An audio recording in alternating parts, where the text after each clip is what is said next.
All right, good evening and good night, and welcome to the It's Your Perspective Talk Show. It is Thursday, November 6, 2014, about 8:06 p.m. My name is David, a.k.a. Christian, a.k.a. Kimba, alongside Campbell Soup Carter. That's it right there, man. We have a special guest in the studio tonight. There he is, author Gary James. He is here again. This is his third time. Wave to the crowd, Gary. You're streaming out right now. There he is right there. But before we get to the interview with Gary James, Soup always has to bless the show with the fantastic poem. We call it the It's Your Perspective poem. Soup, you ready? Yes, I. Bless that mic, man. Greetings, Rastafari lives. The greatest secret in life is that reality is nothing more than an illusion. The physical world does not exist outside of our own belief system and the filter of our own mind. We are in fact subparticles of Jah experiencing creation itself. But as subparticles of Jah, we have also swayed over these creations. Everything you have experienced in life, every event, occurrence, object, and person is nothing more than a figment of your own thoughts, beliefs, and words. The problem is, most of us are still asleep. And that goes out to St. Croix, St. Thomas, St. John, Water Island. The problem is, most of us are still asleep. When you understand this, your entire world shifts and you come to realize the true meaning of life is thus like a lucid dream. We have total control. Yeah, that's it right there. That is the It's Your Perspective poem. Soup's been blessing the show from the very beginning back in April with the poem. If I'm not mistaken, I think Gary was our first guest, right? He was one of the first two, I guess, somewhere in there back in April. But real quickly here, I just want to give a quick shout out to Julie, Vanessa, and Charisse King for helping us out with the show. Looking forward to you guys coming back in again. Definitely want to give a quick shout out to our guest last night, Anastasia Rivers, Miss Hector, and Melody Rames. They were on the show last night talking about Fashion Link VI. They got a big event coming up November 23rd this month at Sunshine Mall, 12 noon to 6 p.m. The Sunday afternoon. It's a high energy fashion show, and it's for a good cause. The young lady there, the little girl that they're trying to raise some money for her surgery next year, June, I believe she said it was. So yeah, when that comes around, just find your way over there after church. Definitely want to give a shout out to CHS class of 1982, class of 2002, and class of 2008. Big ups to the Caribs and all other private and public high schools. But moving along here real quick, Soup, we're going to jump right into this here, man. Our guest tonight, author Gary James. Yes. Here he is right here. There he is right there. Welcome to the studio again. Yes, Gary. Good to have you in the house. Yeah, thank you. The high-tech, low-tech studio from an undisclosed location in this beautiful island of St. Croix. Yeah, before we get started real quick, I always forget to do this, but I just want to say that you can reach us tonight, 340-201-9005. That's our number. You can text us there, or you can call us in directly. Call us directly. We have two Facebook pages. We're on Twitter. VI Perspective is our handle on Twitter. This show, in order to see this show, you have to go to our website, which is streaming live from the vi.com. Go to that website, click on the tab that says Watch Us Live, and guess what? You will see us live. And as Soup was saying just a few minutes ago, this is the high-tech, low-tech studio coming to you from an undisclosed location in St. Croix, Virgin Islands. No radio, no TV, internet only. Yes, sir. All right, got it in there. Mr. James, how are you this evening, my brother? You gotta get that mic turned on there. Make sure that button is pushed all the way up there. How's that? That's much better. That is much better. Welcome to the studio again. Thank you, and welcome to Conversations with yours truly, Gary James. Okay. This program presents me with some interesting challenges and opportunities, and I want to jump right into that. Let me bring you up to speed. This program occurs in conjunction with my 5th anniversary living on the beautiful island of St. Croix. And so the program enables me to talk about that, and it also provides me with a platform to discuss some other aspects of my journey, because it has surely been a journey moving from New York City to the big island of St. Croix. I plan to live out the fourth quarter of my life researching my family ancestry, as my father was born here, as well as to write. I have 5 books to my credit, and so I was looking forward to my middle years in Paradise, USA, and to work on some constructive and creative projects. And this happens to be one of them. I had the opportunity to meet Carter and David early on, well, not that much long ago, but I met them following some major developments that occurred in my life after I had moved here. And so my journey really began about 6 months after I moved here, and it began following my research at the WIM Library with the help of Jerry Dawood, a research assistant at WIM. I was able to come across some interesting information. Early on in, Jerry was able to locate the passenger manifest for my grandparents back in 1925, when they boarded a boat en route to New York City. Along with them was my father, who was 3 years old, and my Aunt Irma, who was 1 at the time. So I was absolutely floored when I saw the passenger manifest. And then Jerry was able to locate some more records, which began to just blow my mind. In fact, I learned for the first time that my grandfather was born in 1900, and he was the youngest of 5 siblings. And this was completely new information to me.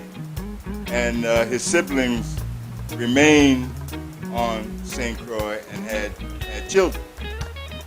And so I was surprised to learn, after I dug up a couple cousins, that I have hundreds of cousins, I was told, on the island of St. Croix proper, and including St. Thomas, as well as Puerto Rico. So, I mean, this was a serious revelation to me. And then further, I learned that my great-great-grandfather, Johannes James, was born into slavery in 1825. And he lived and worked on Estate Hermitage as a cooper. Now, a cooper is a skilled laborer who makes the barrels that held the rum or molasses or whatever the particular product was. And so that was interesting as well, realizing that I had a great-great-grandfather who was born into slavery. But what really put the icing on the cake was that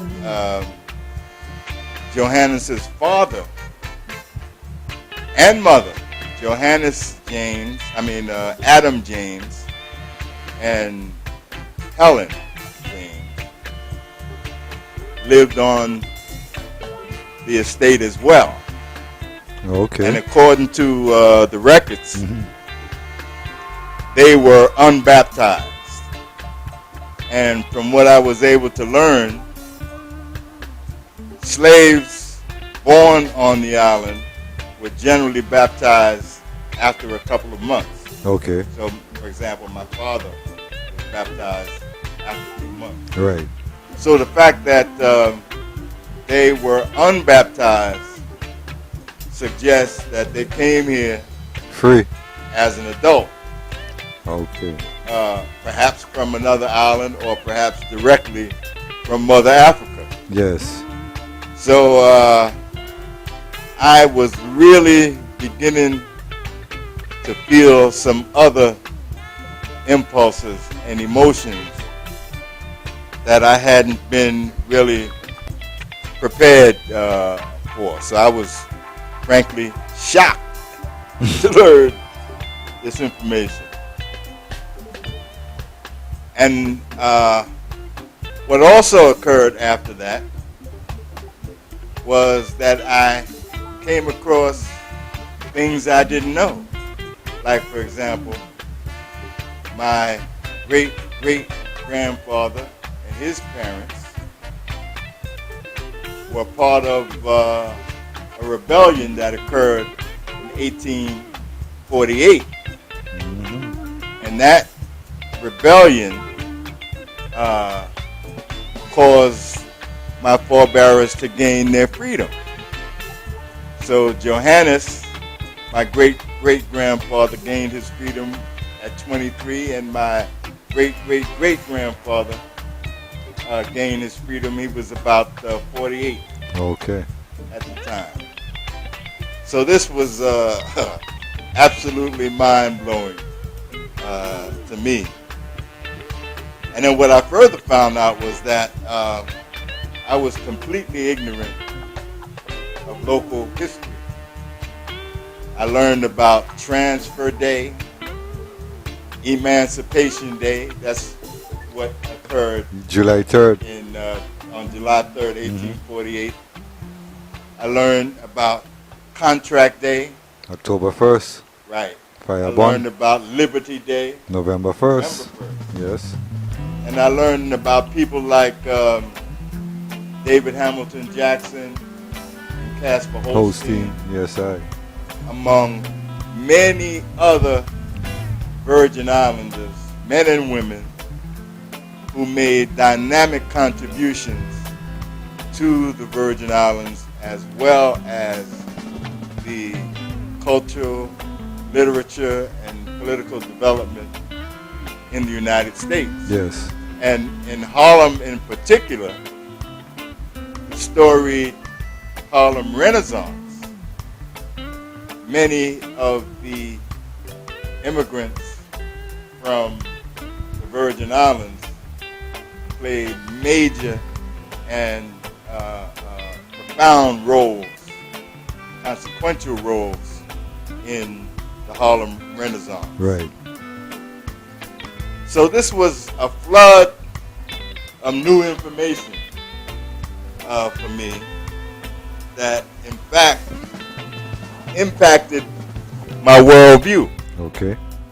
Because until this period, African American history, as I understood it, was based on slavery in America, the Emancipation Proclamation, Reconstruction, and the modern civil rights movement. But as I came to learn in the Virgin Islands, the experience of former enslaved Africans did not include those events which are salient in the annals of African American history. Yes. And so, this was a complete revelation to me, and particularly because of the role that I played in the modern civil rights movement as a professional organizer during the civil rights and Black Power days, I was shocked to learn that that political movement did not occur down here. Nope. You know, and I mean, you could have knocked me over with a feather because I just assumed that the experience of the 1960s was virtually a universal experience. Right. Because there were developments in Africa as a result of the civil rights and Black Power movement, a serious Black consciousness movement that impacted African Americans in particular. But when I came, when I moved down to the Big Island, I was absolutely floored by the rich history here. Yes. And that it was separate and distinct from the history that I knew as an African American.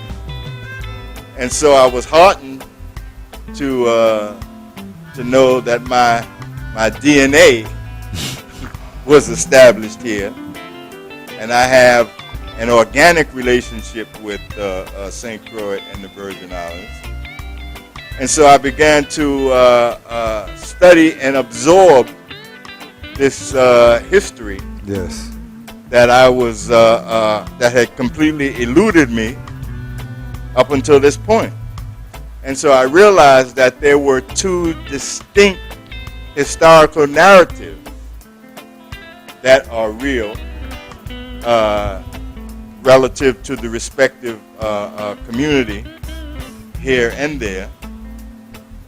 And in realizing the dichotomy between the two histories, it was able to facilitate for me a more fuller appreciation for the African diaspora. Right. In terms of from Africa, the initial port of call in the Caribbean and the Virgin Islands in particular, where slaves were broken for the most part and the troublemakers remained. And then they were transported onto the mainland. Yes. So this was a great and profound experience for me that I had not expected to occur. And so what happened at the end of the day, pardon me, I had to drop the two titles that I was working on when I moved down here.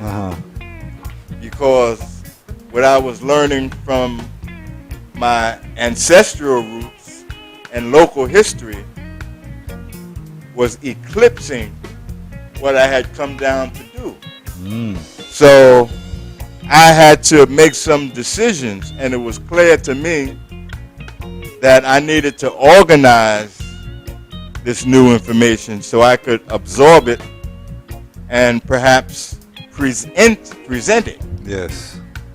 So it was really developing a broader understanding for me. And so I just decided that I would begin to organize and focus on this new information. And so it ended up with a book entitled Transfer Day. Okay. That was released in September of 2013. And when it was released, I was relieved and released from the possession that occurred in going through this information and then undertaking the book. So I was able to, after September of last year, to begin to focus on some of the things I had initially come down to do. How long that took you, Gary? Transfer day. The transfer. Well, that was 3.5 years. 3.5 years. Yeah. Okay. Because it was all of that information was absolutely new to me. Right. And it was colored by the fact of my direct paternal heritage Yes, I. that intersected with all of that history. So I had to put down the other stuff and focus on Transfer Day. And I was possessed. I was riveted until last year. Right. Which is around the time I met you guys. Right. Maybe 6 months or so ago. Yes. But I met you based upon this backdrop that was occurring in my life. And it was all a revelation Yes. to me. And when I met you guys, it was an additional revelation because, just to digress briefly, I'm much older than you brothers. Right. And I was thoroughly impressed with you young men Thank you. Thank you. because at my age, you've been around a lot of people, young and old. And good ideas come a dime a dozen. Yes. But when good ideas are cultivated and developed and grown into viable projects, Yes. which you guys have done, which you have demonstrated based upon our first conversations, which I'll get into. But I was thoroughly impressed when I met you two younger brothers. Yes, I. Yes, I. Give thanks. And so based upon how I was impressed by you, I decided that I would work with all you. Yes, I hear it. And so this is actually the third in-studio session Yes, I. Yes. that we've had, Yes. you know. And I came prepared to do the show today with great enthusiasm Yes, because of my previous two that's right. appearances. Right. And just to let me develop that a little further in terms of how I met you great young brothers who have inspired me just by virtue of what you have accomplished, that I have been bearing witness to. And I understand how profound digital technology is and the far-reaching potential that you guys have put in order, Yes. you know, and where it can go. So I'm going with all you. Yes, I am. Come So- on. So that's where we are. But let me just say briefly, I met Carter in the course of his professional life, Yes. and we had an occasion to meet and have some discussions. And during our discussions, I noticed that you were wearing an Ethiopian flag and a button with the likeness of Emperor Haile Selassie Yes, I. on it. And I was impressed by that and was inspired to share with you the fact that I know something about Ethiopia, Ethiopian culture and tradition, and the Ethiopian Orthodox Church, and so I thought I'd strike up a conversation Yes, sir. with you regarding that topic and subject area. And we had a very interesting conversation, Yes. and I took it further and offered to loan you a book that I had published in 2007. Yes. The book actually discusses the establishment of Ethiopian culture and the church in New York City, City. Yes. going back to the 1950s. And so I was pleased to share that with you because I knew you would be able to appreciate it. Yes. And just to digress briefly, my mentor, His Excellency Amaha Abera Kaza, was the Governor General of Ethiopia during the government of Emperor Haile Selassie. Yes, I. And in fact, my mentor was the one who settled the Brethren Dem in Shashamani land. Yes, I. Yes. So I knew about that going back Yes, and the role that my mentor played. that's right. And it just so happened after the communist coup and the emperor was killed, my mentor spent 8 years in prison. Right. But in 1985, he was released and was exiled in New York. And he lived in New York to the end of his life, from 1983 to 2003. Okay. 20 years. And I was his assistant Okay. and protege So he passed the torch on to you. during that time. Exactly. Yes, I. And so I studied at his knee, if you will. Uh-huh. And I was his assistant in terms of relating to the various Ethiopian Orthodox churches that were established Right. in New York, throughout New York City. But we can get into that. We'll be able to get into that a little further as I do some additional programs, because I'm working, as you know, on some projects which deal with that.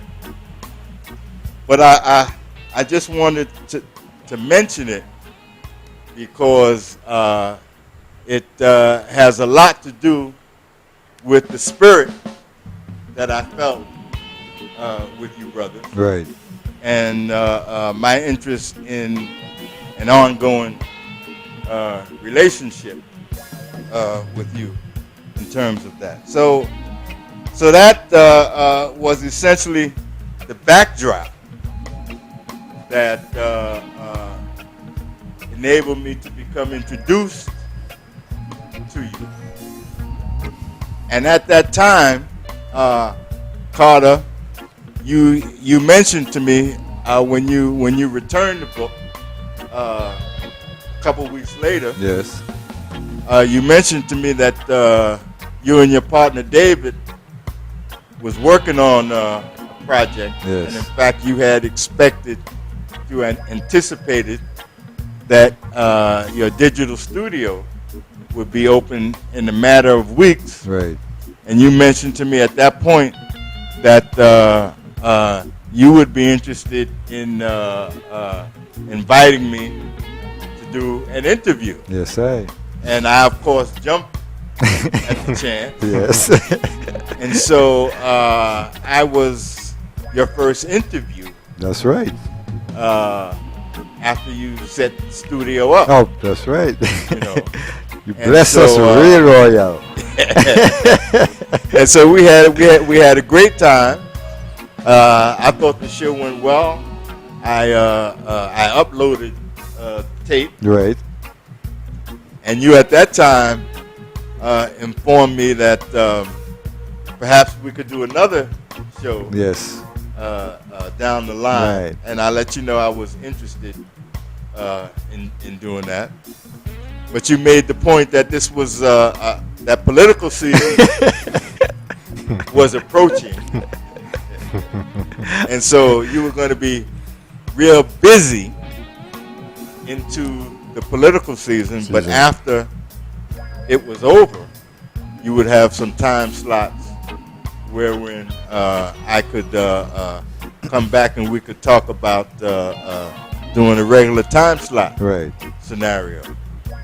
And so that's what occurred, but I was invited again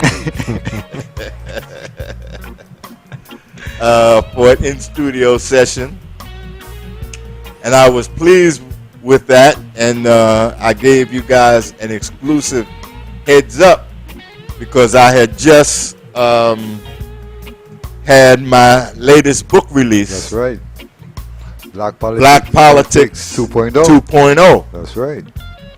And so I was pleased to come up and give you guys an exclusive news release, press release Yes. on the release of that book. And we got to talking, and I did another full hour I'm glad you said that too. with you brothers, you know. Yes. And so I mean, my head was spinning Hats. after that. I said, "Wow, man, I'm definitely gonna have to roll with these brothers, man, because they're some serious dudes." Yes, I. Yes, I. And then when I got the word from you that the political season was coming along pretty well, Yes. and that there was a slot open following Yes. the election, which occurred on last Tuesday, Tuesday here. I said, well, gee, let me start planning to come up again. Yes, I. So, and so that's why I'm here. This is the third time, and this particular in-studio session is the launching of a relationship that at least should go into the spring, because I made a commitment to do the first and third Thursday Yes. of the month, Yes. which would take us into maybe about April or May. And so I plan to do about 12 or 14 shows. Shows. Yes. And so I be home, man. This is You this better- is me. You better know that. So I'm going. so I'm going to be around. Okay. So this is the launching, and I plan to be back on the 20th The 20th. That's right. of That's right. November. Yeah. And again, I want to mention my book, Black Politics 2.0, Right. because as you guys pointed out, the political season is over. Right. So we could start talking about politics. Politics. Yes, I. Obviously, they're still counting here. Yeah, man. What, you know. So it'll have to wait until next time for me to make some definitive observations. Right. But I can just make a cursory observation Definitely. and say that I have extensive experience in mainland politics in terms of community politics and electoral politics. Yes.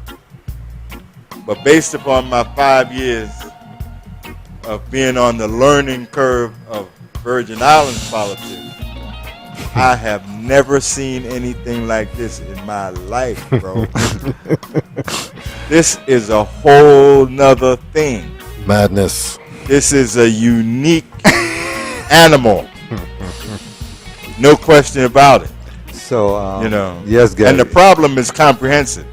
It's not, I mean, obviously, the political leadership has been poor.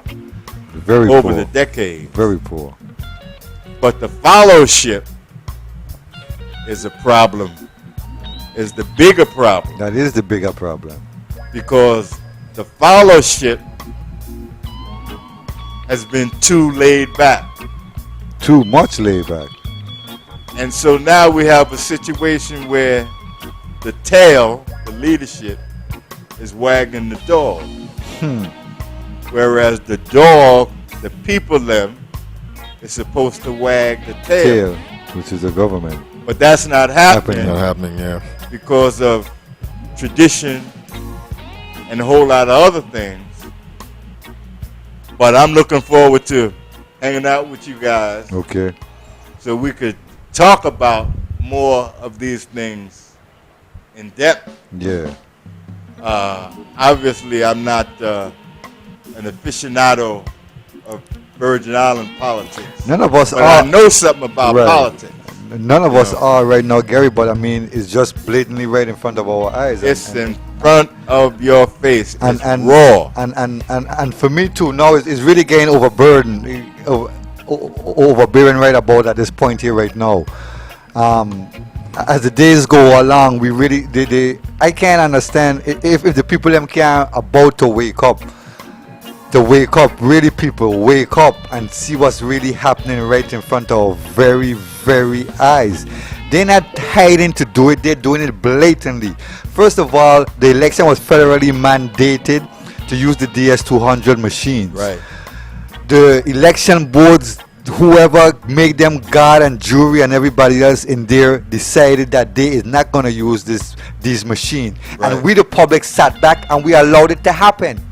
Now we've 2 days into this counting of this election and we still can't get a final count of who's going to be our governor. Okay, so again, people, is this really going to be something that we're going to sit back again and accept that they do it to us? I know a lot of us don't want to face reality and say what it is, but they're trying to steal this thing from right in front of our very eyes, man.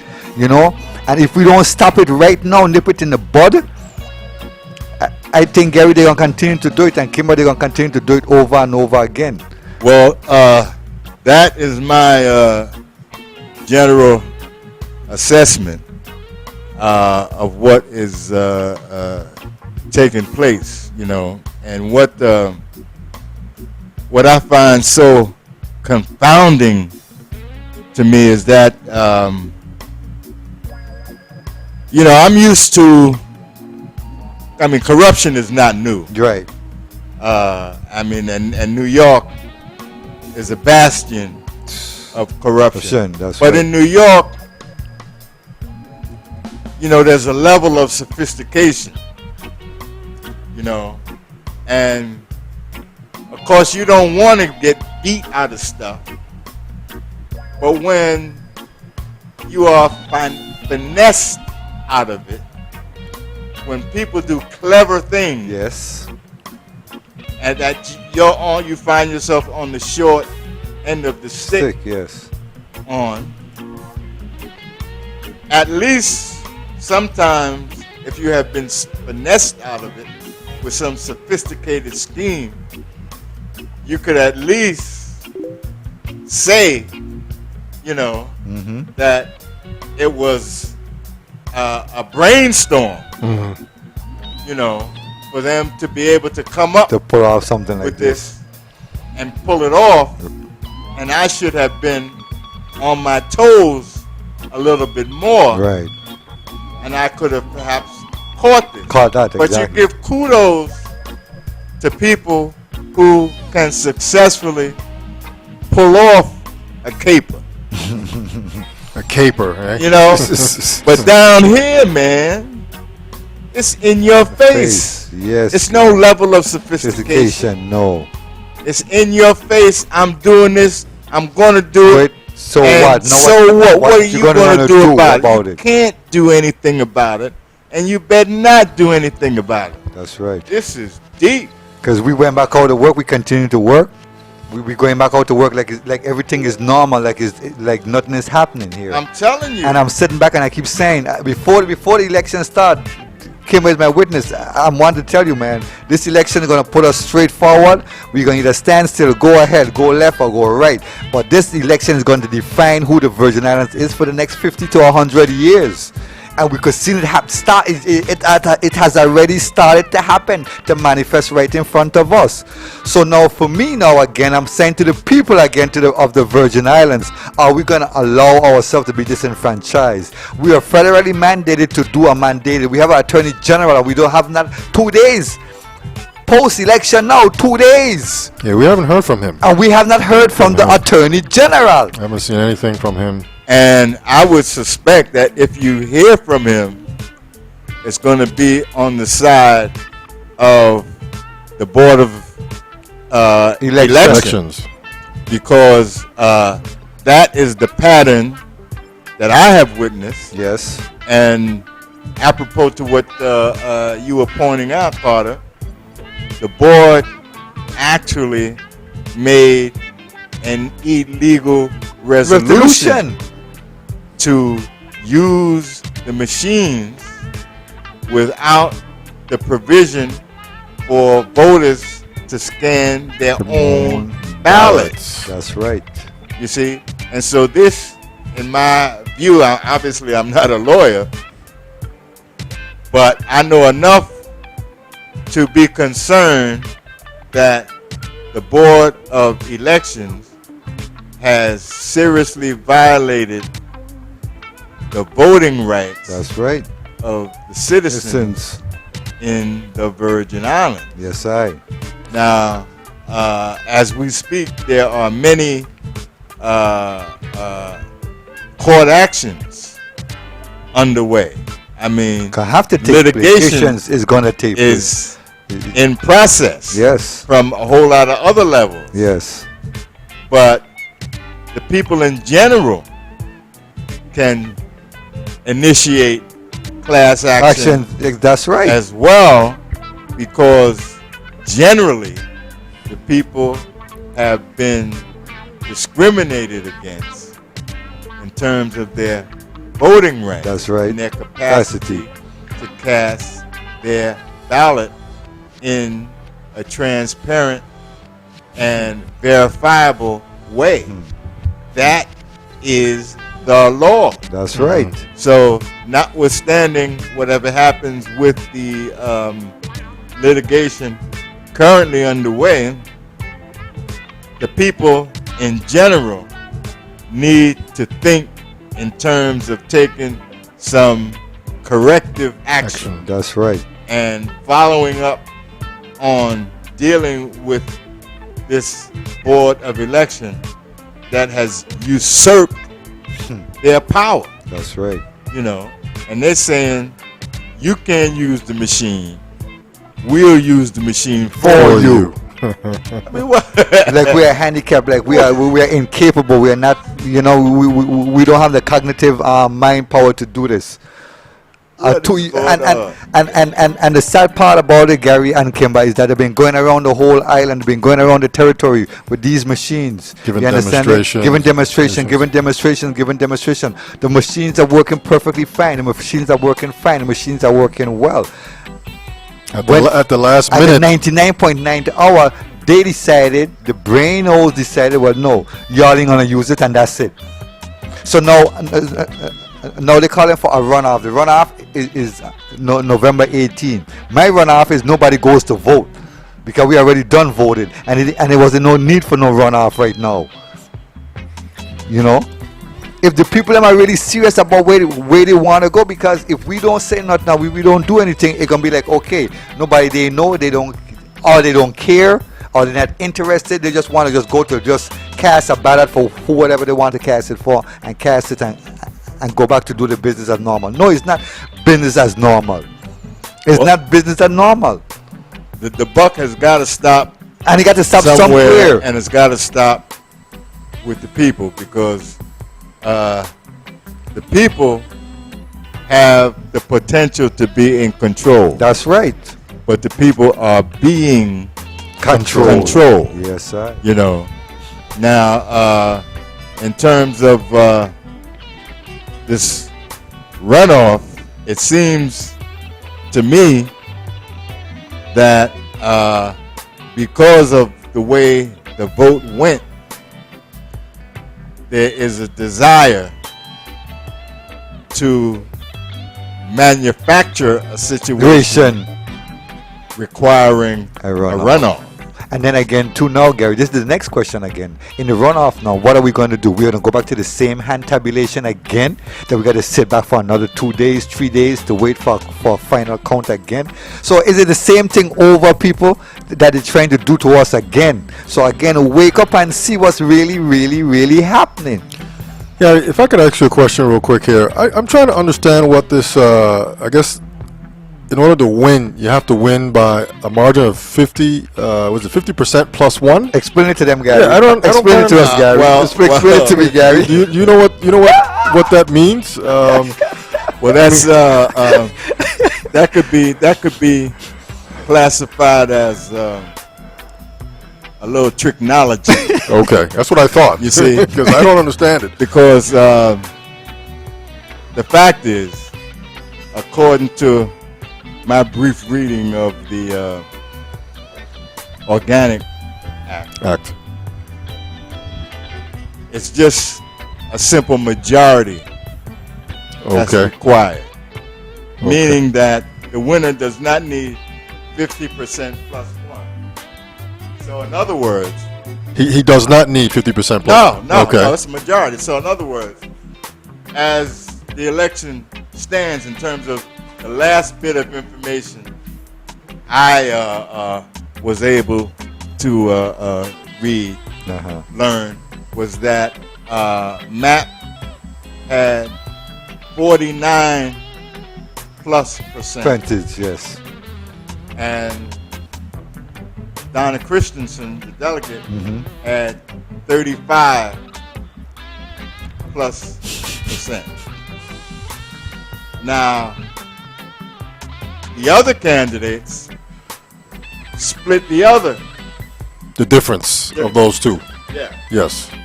So, if 100% of the votes were counted, and MAP had 49%, Christensen had 35, and the others shared the balance, MAP wins with a simple majority. But if it is construed to where MAP is required to have 51 or 50 Plus plus one. 1%, that means that based upon his 49, He hasn't is won. required to be involved in a runoff. You see? Yeah. And that's the problem there. The problem is how these people in control Controlled, exactly. interpret things.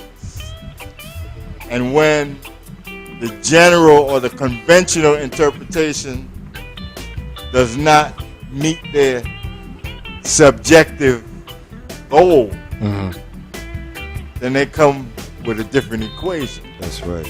And that is what I see occurring. That's what occurred in the 2012 election. Yes. That's what occurred when 2010. 2010, when there were petitions circulating to relieve certain people of their duty. Yes. The bar was put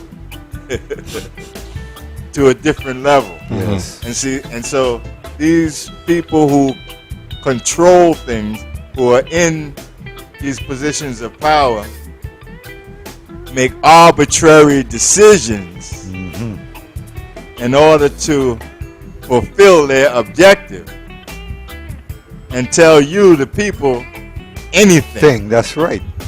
And they have been getting away with telling the Continually. people Continually. anything. Anything, yeah. You see? Continually. And that's what hurts me, because I've been around enough not to get duped by shenanigans Exactly. by these nefarious It's- attempts to undermine. You understand? And Gary, you know what hurts me the most too is that we have a lot of so-called quote unquote intelligent people around us in within our society that goes along with the ploy, that goes along with this dubious nonsense that they're trying to pull off and trying to get away with. You know, because I'm hearing lawyers now up to today still saying today that they quoted they voted, I mean they count over 2 million 3 million votes in the states and we can't count That's right. 50,000 votes on one island. Yeah. Same machine. Yeah. Yeah. You know, Same yeah. technology. I did read that today too. you know. So what's really happening here? And again, people wake up. People is we gonna have to stop it. You know, they They're not they gonna and their stop it. part. They and their part. So we got to be on our part too. You understand me? So is we gonna have to stop this thing, Kimber? Let me ask you a question, Gary. So if we have a runoff, does the same rules apply as 50 plus 1 rule apply to the runoff? Or if I get 3 votes Great and Soup gets question. 1 vote, I win? Great question. Just that simple. Well, the fact is, it really depends upon what they say. And that's going to be real terrible, man. You know? That's Yes. going to be real Depends terrible. upon what they, They say, say man. yes, because every time it comes up, they create the rules to suit the situation to suit That's them. what it Yeah. is. You understand me? They create this rule to suit this That's right. situation. These are all ad hoc situations. Situations. This is nothing no written on no book or no law, nothing like law. this. These guys are creating these Yes. 50.1 law. Okay, people say it's nothing on no books. It's nothing in the it's nothing on the Organic Act stating that they have to be a 50.1% majority. It's nothing written there. They're creating these things as they go along. That's right. And that's what's so. And then we got difficult. and then we got 7 elected senators too that's sitting down here and watching this whole thing play out, and everybody's going along with it. We have a delegate to Congress too that's None just been of elected. Candidates save Mac, and because he took some legal action, Yes, and it was Senator Capehart. She tried to do some independent yes. action, and unfortunately, she did not prevail No, Yes. she did not. Yes. in the election. And as soon as she tried to make right wrong, That's right. she was Axed. disparaged, Yeah. and the people saw fit not To put her back. to put her back. You know, and And- I mean that's again, very too, unfortunate. You know, I'm learning now too during this election too, Kimber. When you went to vote, what did you use? A pencil or a pen? I used a pencil, I believe it was. Yes, a pencil. Yeah. You use a pencil. Yeah. Do you know that those pencils could be erased? Those things could be erased also. Yeah. Yeah. That's true. So there is a whole lot of shenanigans that's going on out here, people, that we got to be very conscious and very aware what could happen if it didn't already did happen. Well, that's what's going on now. This is it's underway. You know, the smoke and mirrors Yeah. are in the process. Process. The bait and switch is in process. Is in play You fully. And so I would be surprised if we're not in the middle of a runoff scenario, because that's why we don't have the numbers. That's why we don't have a And then final too- and then- count, because we got to figure it out. And the next thing too, brothers, with the machine, if we had used the machine when we voted, we would have actually got a receipt of who you voted for. You know what I'm saying? If I voted for Gary and if I voted for David or if I voted for Soup, I got that receipt printed back to me when I put my card into this DS200. That Well, was it all would be verifiable. viable. as you Exactly. said, You understand me? Which is not the case Which is now. not the case now. Yeah. We don't say no. If we went to vote, did we vote it at all? You didn't vote. You didn't vote. Exactly. You did not vote. You Ex- filled out the ballot. The ballot. But the voting process is what- scanning the ballot. Yeah. So your vote can be computed, can be calculated along with other votes. So you did not vote. So That's for sure. let's get that clear, people. You did not vote. So I mean, we need to, and this is serious discussion that we really need to be having out here within our within this community, because again, we're at a serious crossroad.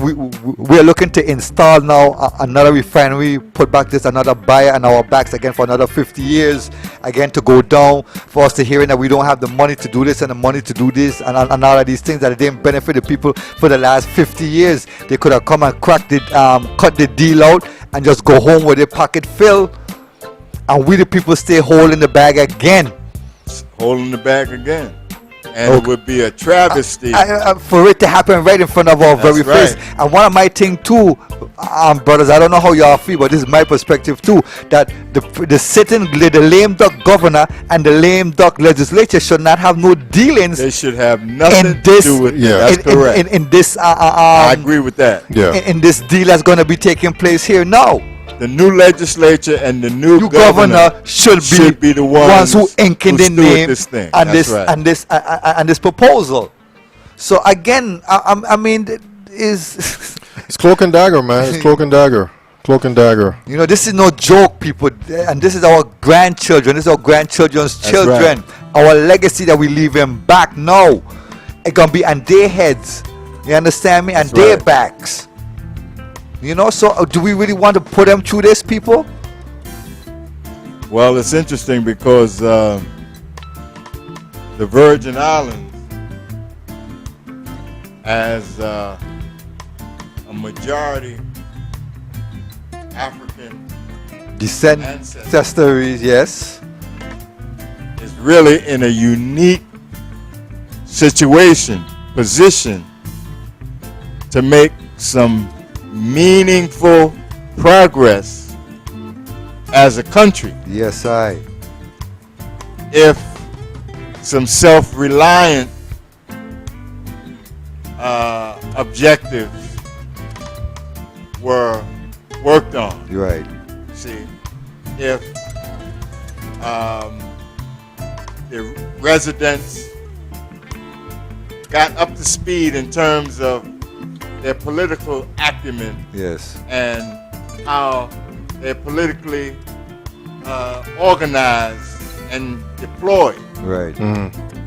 Because, I mean, with the annual budget of $1 billion that $1 billion. the Virgin Islands gets, and you only got 110,000 people. Yeah. Where's the justification in that? Who's really reaping and benefiting Well, from? that's the problem. The bread is being ripped off. Totally. And so there is a unique opportunity for responsible government to have the Virgin Islands as an example of what can be done If you do the right thing. of a small country if people did the right thing. But that's not what's happening, bro. And there is nothing in the foreseeable Future, exactly. which suggests It's gonna that change. that would happen, you know. And the efforts that were underway, I understand there were 5 constitutional 5, that's 10 conventions. years. That's 10 years. That's 10 years. And up to now, they cannot make a They decision. have blown it. They have blown it all of those times. You see? So it's not going to happen from the top down. It has to happen From the bottom bottom up. up. It has to grow. Yes, sir. Just like a seed. You That's plant it, you that's bury exactly how. That's Yes. the only way it. Yes. it's going to happen. Because you have a problem with human nature and how stuff has been running traditionally. Yes, Yeah. sir. Yes, You know, sir. and so if it's not grown from the ground up, it's not going to happen. Yes. You know. And so that's why we have an additional responsibility for the future, in that we can let our grandchildren experienced as students. No way. No way. We have to do some things. We have to take Corrective action. Corrective means. so that our grandchildren are not exposed Pose. No to this way. stuff No way. and can What- grab what- the bull what- by the horns and become viable. The VI, the Virgin Islands, could become viable and an example for the larger Caribbean. Yes. You see, but Gary, let me ask you quick. What do you think we can do to get this right? well, that's a great question. But one thing for sure, it requires a comprehensive, multifaceted approach. And one of the things we don't do as a people generally is long-range planning. We don't even do short-range. Planning. Yeah. That's right. That's right. And so we have to change the paradigm by which we are governed. Okay. Okay. We have to change the paradigm by which we deal with each other, by which we deal with our future Right. and the government. That's right. And it requires whatever you do to try to do it better and to begin to share that with Right. others. Right. But I think the most important thing is learning basic civics and learning how to be a responsible citizen. Yes. What responsible citizenship So requires, required. Yes. and what education is required for youngsters. Says. That's right. You know, first of all, you have to understand that the public education system was set up in order to make public education designed to make students either a nut or a bolt to fit in the system. And while in New York and the USA, the problem is so large and cumbersome that it's difficult to deal with. But down here, You could put a. you could put grasp that it. You could grasp into motion here because Yes. number one, there is a legal requirement that the education, that local education, deal with local history. Yeah, that's right. Yeah. And you have a rich local history here Which they don't teach in schools. that Larry. if it was taught they don't in teach school, it. They don't teach it. They- and if civics was taught in school and how to participate in the electoral process, yes. if these things were taught, then we have a fighting chance. Right. Also, I think I might have touched on it last time. If we begin to look at economics different and the role that business plays in our liberation and our politics, Yes. we could move, that would help us move from point A to point B. Because at this point, we do not have the business acumen to finance our own politics or our own revolution, as it Right. were. Right. And that did not occur in the 60s during the civil rights and black power Right. days. Excuse me. Black leadership was beholding to the donors and benefactors who underwrote the civil rights movement, Right.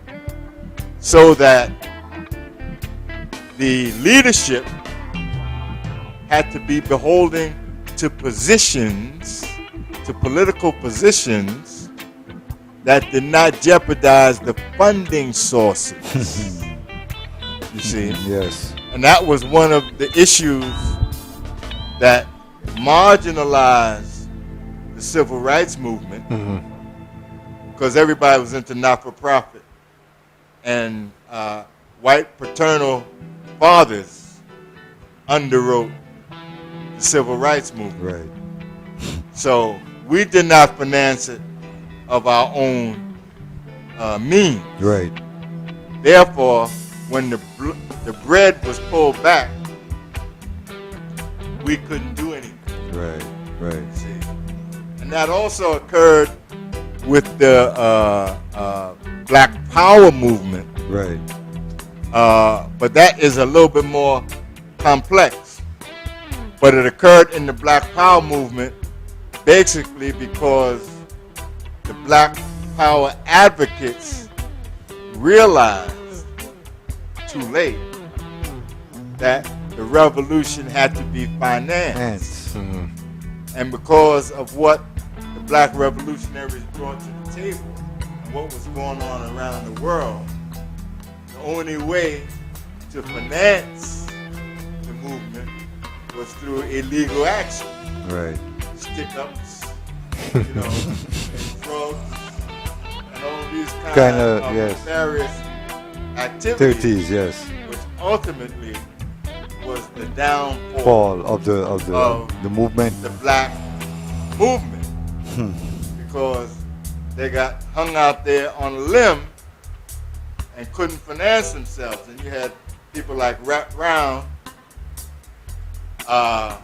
who began to do some illegal stuff, as well as the Black Panthers. You know, I'm talking about what I know. Yes. See, Yes. because I know these people. Okay. right. You know. Okay. And so I'm talking about the experience that went down. But also there was a major development that occurred that most people do not fully appreciate. And that was the juxtaposition between the civil rights movement and the Black Power movement. There was an internal struggle between the two. Okay. And that occurred, well, what really helped enable that was the fact that the powers that be, who didn't like the civil rights movement, Right. but ultimately the powers that be tolerated the civil rights movement because they had a problem with the Black Power movement. See? And so, reluctantly, the powers that be embraced the civil rights movement Okay. and held their nose. And at the same time, the civil rights movement was fed information that caused a big rift between the Black Power advocates and the civil rights advocates. Now, what happened at the end of the day, the civil rights advocates and the civil rights leadership orthodoxy were the beneficiaries of a defunct Black Power movement.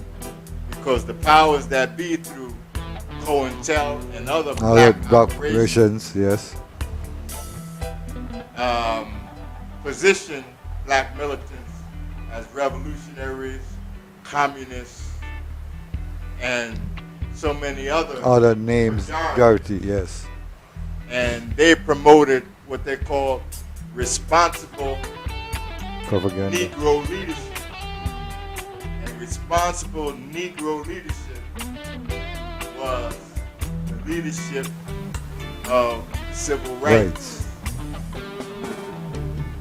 And so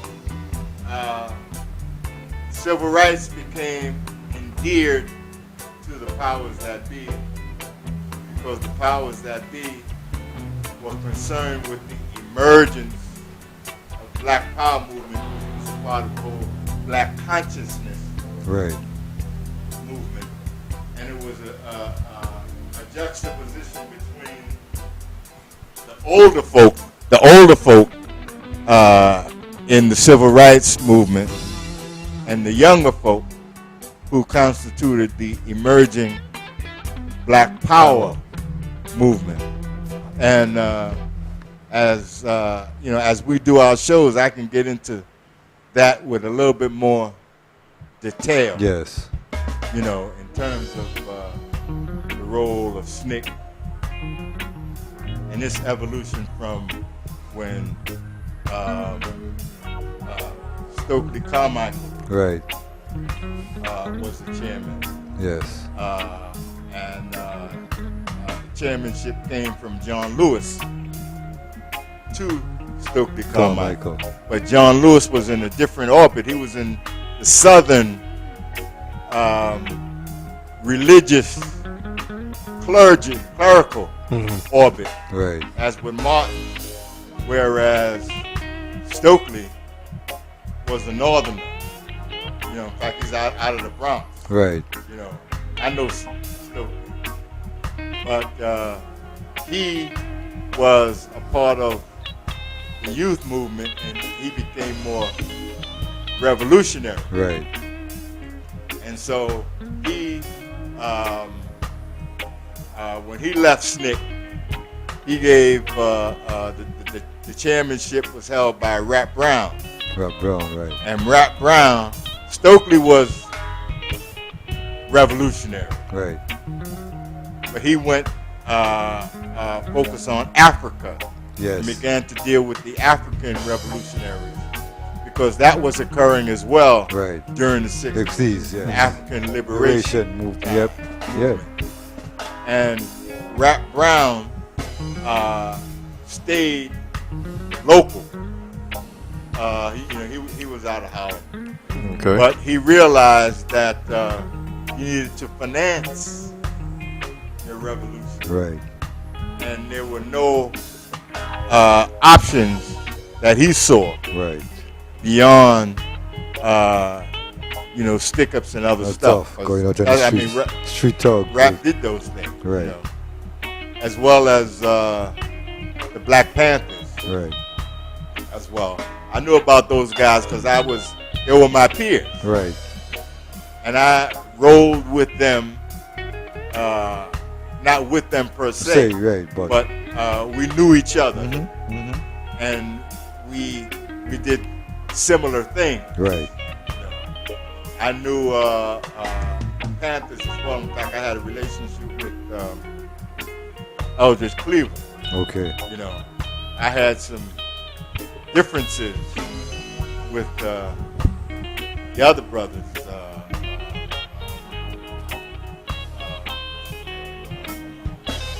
Huey Huey Newton. and Bobby, Right. because they were coming out of and L.A. what's his name? The other fellow I mentioned, Eldridge. Eldridge was as well. They were coming out of a Marxist orientation, Okay. but Eldridge, for example, had an epiphany when he was in Paris. Now I'll get a chance to tell you about that. But generally, before Eldridge's epiphany, the Panthers and the other black groups were totally infiltrated. You see, so by the time 1971 rolled around, Right. the Black Panther Party was totally infiltrated. And if you became a part of the Black Panthers after 1971, you were entrapped. Okay. Because that's how the situation was. Yes. And I knew it because, I saw it. Saw it happening. You Right. know, Yes. I Yes. was there, Yes. Yes. Yes. And I saw how, how that went down. Okay. With COINTELPRO and this here, these black operations, and with this whole notion about carrying guns Right. and whatnot for defense. That's a whole nother thing. I could critique SNCC and the Panthers, not at this point, but as we go along, Yes. Yes. we could provide a critique there because it's important. Yes. And it's important because of the question that you raised, David, in terms of how do we deal with this thing? How do we move from point A to point B now? And it has to happen on a whole lot of levels, Right. and it has to happen simultaneously. Continuously. That's right. Yeah. That's right. And I believe it will, and I believe also God has a role in all of That's this. definitely. We Because do government some was not, things. like I keep telling them, government was not created by man. The creator himself created government for man. That's correct. And there's some things that's going on that only God knows. Exactly. You understand? So and water seeks its own level. that's right. You see, that's right. So it's Yeah. about doing what you have to do and let the higher forces Forces do what they they got to do. have to do. That's Yeah. right. And so everything will, I'm sure, meet up appropriately. Right. But there are many issues that we'll get a chance to talk about, because there is, as you know, as you both you brothers know, there's a religious component as well. That's right. Apart from the politics and the economic Yeah. component, and there's an academic and intellectual Actual. component as well, and there's a spiritual component. That's right. So there are all of these components, and people are working on various levels. Levels. Right. Right. But the problem is a comprehensive one. Yes. And so we'll get a chance to dive into all that. cover some stuff. All right. Well, we're gonna leave it there. Okay. We'll leave it there for right now. So just real quickly, just what can we look forward to next week?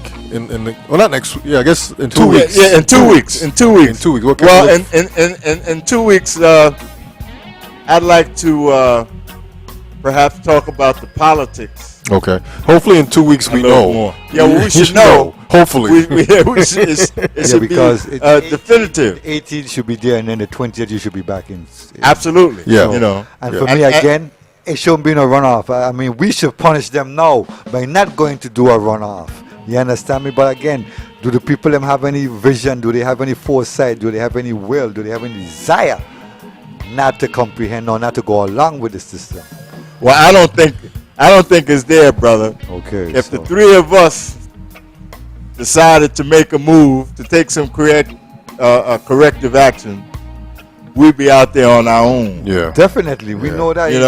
That's not Yeah, even a yeah, thought. yeah, That's not yeah. even a thought. So it's we're gonna have to approach it strategically. yes. And so, we'll discuss that. But as you said, politics should have shaken out a little bit more by the 20th. So I definitely want to talk about that. Okay. And I also want to talk about the differences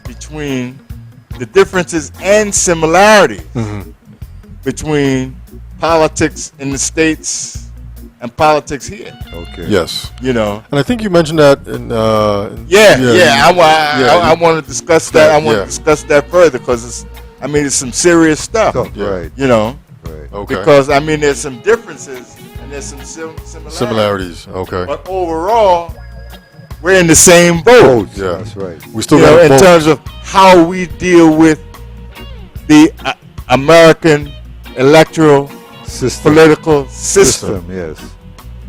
And we have been too emotionally involved in it, and we have not looked at it from the standpoint of, well, how does this system work? We have not looked at it objectively. We've looked at it in terms of our participating in it, which is fine, but we have to look at it from the whole Holistic point of and view. understand what it is and what it is not. That's right. Okay. What are the limitations of electoral politics as compared to community politics? Okay. Two different things. Things. You know? Okay. And so we'll be able to talk about it some more. And I talk about it in my book because a lot of us, because of the election of President Barack Obama, we took some things for granted. Yes. And we didn't realize that he was the president of the United States. And he is not and cannot be construed as a black leader. That's right. He is the president of the Yeah, free world. so we have to understand That's right. the difference. And we have to understand what we are currently doing wrong Right. and what we're doing right. Next time, in fact, I'm going to talk about some moves that Obama made as a candidate for the president and how he was able to be successful because he made an astute observation of the state of black leadership. You see, and he went around Way black around. leadership, way around, because they were committed to Hillary Clinton. You see, That's right. and none of them, virtually none of the black political leadership, elected and unelected, you know, the Black Caucus, as well as the civil rights leadership orthodoxy, none of them were down with Obama's campaign. Wow. But he made an Wow. astute assessment Yes. of their limitations and pulled it off despite not kissing their ring. You know, so we'll get a chance to get into that. You know, All right. so I want to thank you, brothers, for giving me this opportunity, and I look for following up with you guys on the 20th. Definitely, Gary. It's always You a know. pleasure to have you. And I'll be in touch with you by email on some other things we talked about. Yes, for so sure, good. man. Tonight our guest is author Gary James, Black Politics 2.0. He'll be back in a couple of weeks on Thursday at 8 p.m. For part 2. I guess there's going to be about 20 parts to this whole session. Next week, 2 weeks will be part 2. I want to thank you again for coming out and just Brother, sharing. I'm inspired, man. You got me. I tell you that, man. Thank you. Thanks for coming out and sharing what you know with us and our viewers, our listeners, the world. and the world, and hopefully, we get this mess straightened out, one way or another, and There it hopefully, is. when we get it straightened, hopefully we cannot go through this again. This Right. is embarrassing. This is really, It is. This is really embarrassing. It is embarrassing. I'm And the world embarrassed. is watching us, people. Yeah, The world is watching us. If y'all don't realize that by now, November 6, 2014, the world is watching us. Okay, Yeah. so what we gonna do about it? Yeah, I just checked a couple websites there real quick. Nothing really been said. So nothing. That's what I'm saying. Everybody nothing's just sit been back because again, it's the same mentality. Everybody sit back and wait for them to decide how our life is gonna be. Yeah. No, the buck got to stop, and it got to stop now, man. Now is it. It's no better time than right now. We don't know what right. 5 seconds holding from now, but we know what now is. Yeah. That's right, bro. All right, we're gonna leave it at that, man. To be continued. Yes, sir. With author Gary James. As far as we go, the show itself, It's Your Perspective Talk Show. This is it for this week. We'll be back next week, Tuesday. We got more guests lined up, more fun stuff. Any parting words, Soup? Rastafari lives and reigns on one perfect love. Yeah, man, and we like to say one perfect love is our prayers and His blessings equals one perfect love. Till next week Tuesday, we're out, man. Peace.